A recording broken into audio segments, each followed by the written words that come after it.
Well,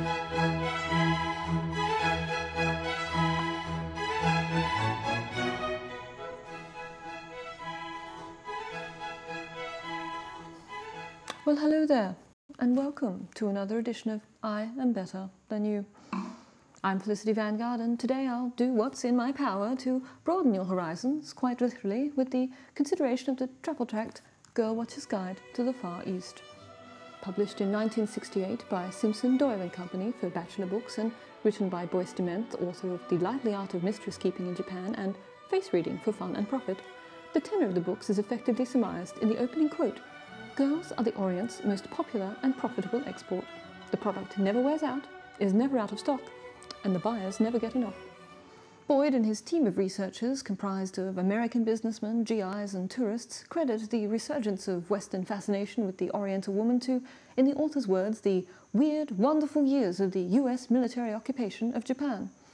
The author is quick to assure his readers that the women of Japan and Vietnam harbour no ill will towards their occupiers, stating that the girls are often sympathetic towards young American soldiers. They are not concerned about political considerations and see the GIs only as fellow victims.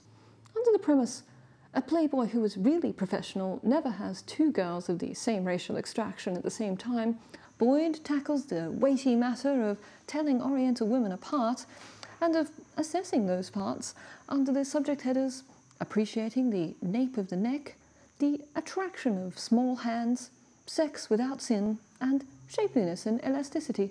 Cultural nuances are also explored, with Boyd noting, for instance, that Thai girls tend to react in a romantic way to all men, regardless of the age or appearance of the man.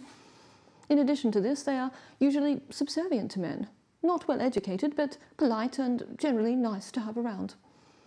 A complete resource, Boyd includes a valuable phrase guide to facilitate the traveller's needs, including translations for "Good morning," "How about a date?" "Do you have a girlfriend?" "Ask her to come too." But what is the secret, the mystery? What keeps the Westerner coming back? In his psychological probe into the very heart of the matter, Boyd concludes that Oriental women come closest to fulfilling the mythical role of temptress, of Eve. At home, he states, the commonest man's relations with a girl are in some degree fettered by the cultural expectations of the parents, the girl, and the social stratum, whereas the Westerner who takes advantage of the inviting innocence of the Oriental girl carries out the old rights of "I am a man, you are a woman," abstracted from the shackles of cultural binding. Well, now that you can speak to the Oriental woman and you understand your need for her, how are you to get to her? If you turn to the very back of the text, you'll find that this too has been anticipated and catered for. Cathay Pacific jets to all the major cities of the Orient. For your own complete, up-to-date flight schedule, fill in and post this card to Cathay Pacific Airways Limited. The photos of the various races you may expect to encounter on your travels are also provided courtesy of Cathay Pacific. Wishing you a happy and safe adventure, I've been Felicity Vanguard, and together we're building a better you.